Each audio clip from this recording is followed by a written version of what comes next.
지난주에 좀 의미 깊은 판결이 하나 있었습니다. 네. 이 건강보험공단이 이제 담배회사를 상대로 이 제기했던 소송이 있었는데 상당히 오랜 기간 했고요. 6년 동안 1심 판결이 있었는데 이 건보공단이 졌어요.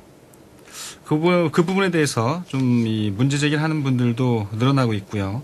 그래서 오늘은 이 담배회사와 이 건강보험공단 간의 이 소송 또 소송 결과의 어떤 문제들 좀 짚어보는 시간을 갖도록 하겠습니다. 먼저 변호사님 그 국민건강보험공단이 제기한 담배 소송에 대해서부터 좀 설명을 좀 부탁드릴게요.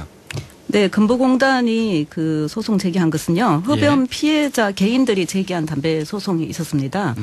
그 소송의 항소심인 서울고등법원 판결 2011년도에 있었는데 그 판결에서 그 인과관계를 인정한 폐암, 그게 이제 소세포암과 편평세포암 이거하고 후두암 중에 편평세포암 이거 인과관계가 인정됐었거든요. 예. 그 환자들을 골라서 그 환자들에게 건보공단이 지출한 급여비 그게 이제 공단 부담금 지출 금액에 대해서 그 질병의 원인 제공자인 가해자 담배 회사들을 상대로 하여 이 손해배상을 청구한 소송입니다. 참고로 말씀드리면 건보공단이 이 지불한 급여비는 우리 국민의 그러니까 준소세와 비슷한 다 건강보험료로 조성된 돈으로 지불한 거잖아요. 그렇죠. 여기에 질병의 원인을 처리한 건 담배 회사가 원인을 처리했기 때문에 당연히 담배 회사를 상대로 이 손해배상을 청구를 해야 되는 것입니다. 예. 이거 당연한 소송입니다. 그래서 흡연 피해자 3,465명에게 지불한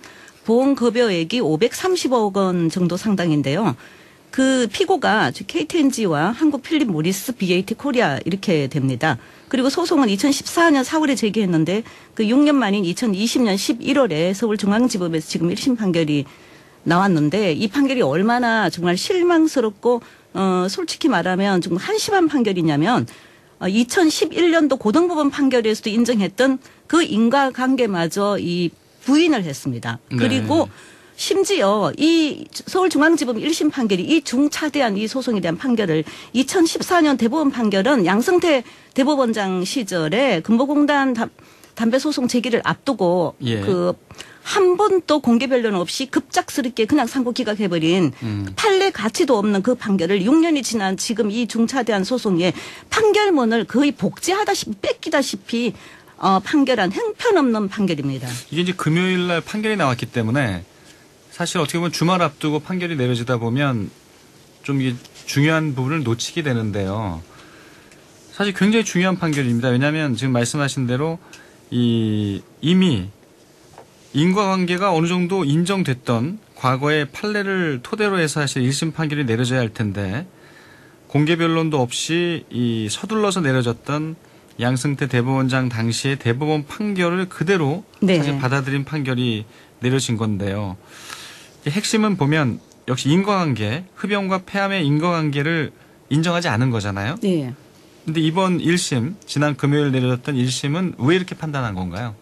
예, 말하자면 20감년 이상 30년 흡연 기간을 가진 흡연자가 이 폐암에 걸렸을 때는 그 흡연이 폐암 발생에 기여한 그 위험도 비율에 대해서 위험 분율이라 그러는데요. 예. 소세포암 및 편평세포암은 이미 95%와 91%의 비율에 해당되는 과학적 결과가 이미 이건 다 나와 있습니다. 그러면 폐암에 걸렸을 때 소세포암과 편평세포암, 후두암에 걸렸을 때 이런 종류의 암은 흡연자의 경우에 흡연이 기여 위험도가 이미 91%와 95%라는 거잖아요. 네. 근데 건보공단이 제기한 소송의 그 흡연 피해 대상자들은 전부 여기에 해당하는 사람들을 골라서 한 것입니다. 그런데 건보공단 소송에서 그 이번에 내려진 이 판결은 과거에 이미 인과관계가 인정됐던 이 부분마저 다 부인하면서 뭐라고 판결했냐면은 대법원 판결을 그대로 뺏기다시피 했는데 대법원 판결은 그 내용은 여기에 대한 게 아니에요. 뭐라고 했냐면 역학적 상관관계가 있음이 인정된다 하더라도 그 외에 다른 위험 인자에 노출되었을 가능성이 존재하는 이상 양자 사이에 인과관계를 인정할 만한 개연성이 증명되었다고 볼 수 없다. 이렇게 판결했어요. 예. 그러면 90% 이상 원인이 흡연이라는 것이 입증되었는데 다른 원인 가능성을 막 그렇게 운운하는 거예요. 찾으면서 법원이. 그러면 그걸 피고 회사가 반증한 것도 아니잖아요. 다른 네. 원인을. 그런데 다른 원인이 예를 들면 담배만큼 한 시간에 한 번씩 깊숙이 인체 폐 속에 담배 연기라는 독극물을 계속 빨아들이는 그런 행위에 노출된 게 없잖아요. 그럼에도 불구하고 그렇게 지속적으로 노출되었다는 다른 원인에 대한 담배 회사들이 입증한 적도 없고 입증하지도 못했는데도 이미 이런 암에 대해서조차 흡연과 폐암의 인과관계에 개연성이 증명되지 않았다. 이렇게 하면서 인과관계를 배척한 것은 이미 과거에 항소심 판결에서 제기했던 그 판결보다도 오히려 후퇴한 아주 대단히 문제가 있는 판결입니다. 근데 최근에 이제 제조물 책임 소송이나 또 환경 공해 피해 소송에서는 인과관계 입증이 많이 이제 완화돼 가고 있다고 하는데 네. 담배 소송에서는 왜 이게 이제 적용되지 않는 걸까요? 아니 그러니까 이게 도대체 이해할 수가 없는 법원이 담배에 대한 인식이 너무나 없다는 게 이번 판결에도 나왔는데 예. 과거에 이제 사실은 고등법원 판결을 제가 인과관계를 인정한 그 내용을 읽어드리면 20감년 이상 흡연력과 30년 이상 흡연 기간을 가진 사람이 편평세포암이나 소세포암 진단을 받은 것이 증명된 경우에는 흡연이 폐암 발병의 주요 요인이거나 상당한 인과관계를 인정할 수 있을 정도로 비중 있는 발병 요인이라고 볼 수 있으므로 흡연과 폐암의 발생 사이에 인과관계가 존재하는 것으로 추정할 수 있다. 이렇게 했어요. 그렇게 예. 해서 피고들이 반증으로 흡연자의 폐암 발병이 전적으로 혹은 주요하게 다른 요인에 기인한 것임을 피고 담배 회사가 증명할 책임을 부담하는 것이고 그래서 그걸 반증하지 못하면 이제 이 사건이 아니라 과거 흡연 피해자인 경우에 4명에 대해서는 소세포암과 편평세포암에 대해서는 인과관계를 인정을 했습니다. 그리고 대법원에 올라갔던 것은 이 인과관계 부분은 확정됐고 대법원은 여기에 대한 판단한 게 아니라 예. 인과관계가 인정되지 않았던 그 2명에 대한 건데 뭐냐면 비소세포암과 세기관지 폐포세포암이라는 게 있었어요. 예. 거기에 걸려서 이제 사망하고 또 걸린 피해자분에 대해서는 대법원이 여기에 역학적 인과관계가 인정되어도 이것은 이제 그 자체로서 양자의 인과관계를 인정할 만한 개연성이 증명되다 볼 수 없다. 이런 대법원 판결을 내렸는데 이번 금보공단 담배 소송의 1심 판결에서는 이게 대법원에 판단한 내용은 편평세포암이나 소세포암에 판단한 게 아니에요. 네. 그런데 판결을 이제 여기에다가 그냥 그대로 적용하면서 이게 20감년 흡연력을 가지고 있고 이 사건 질병 진단 받은 것에 대해서도 양자 사이 인과관계를 인정할 개연성이 증명되다 할 수가 없다 이러면서 배척을 했는데 이건 판례도 제대로 이거는 이해를 못한 건지 암의 종류도 이해를 못하는 건지 너무나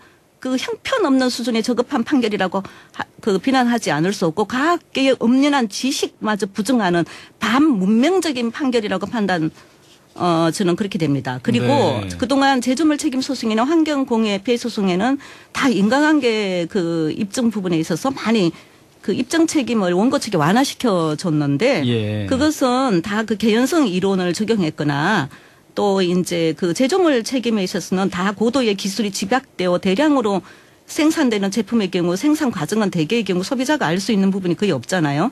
전문가인 제조업자만이 알 수 있을 뿐이고 그 제품에 어떠한 결함이 존재하는지 나아가 그 결함으로 인하여 손해가 발생한 것인지 여부는 전문가인 제조업자가 아닌 보통인으로서는 도저히 밝혀낼 수 없는 특성이 있기 때문에 이제 소비자 측의 제품의 결함 및 그 결함과 손해의 발생과 사이의 인과관계를 과학적 기술적으로 완벽하게 입증하는 건 어렵기 때문에 많이 완화가 되어 있습니다. 네. 이제 그런 것이 담배 소송에도 사실은 이게 제조물 책임이 적용되는 분야고요. 네. 또 환경공해 소송과 같이 이게 굉장히 유사한 면이 많습니다. 그러면 당연히 개연성 이론이 적용돼야 마땅한데도 불구하고. 제가 아무리 생각해도 네. 6년간에 걸쳐서 이제 심의를 한 건데 이게 1심의 판결이 상당히 좀 가볍다. 네. 이런 생각이 좀 들고요. 이 법리적인 부분은 뭐 둘째 치더라도 또 이 시대의 흐름과 이 사회적 분위기를 전혀 반영하지 못했다. 이런 생각도 들고요. 참 뭐 하실 얘기도 많고 저도 할 얘기가 많은데 이 다음 주에 이어서 이 담배 소송에 대한 얘기를 좀 깊이 있게 해외 사례를 포함해서요. 좀 얘기를 좀 더 해주시는 게 네. 좀 좋지 않을까 하는 생각이 듭니다. 왜냐하면은 이 담배 소송에 있어서의 이 담배와 폐암의 인과관계는 이미 뭐 외국에서는 다 인정하고 네. 담배 회사의 이 손해배상을 물리고 있고요. 담배가 유해하다고 하는 게 이 법적으로 또 제도적으로도 확립해 가고 있는데 아직 우리나라가 그에 못 따라가고 있는 점들이 너무 안타까워서 다음 주에 좀 더 깊이 있게 해외 사례까지 좀 짚어보는 걸로 하겠습니다. 예. 대법원 판결과 시사 오늘 여기까지 듣죠. 변호사님 고맙습니다. 네, 감사합니다. 백음자 변호사였습니다.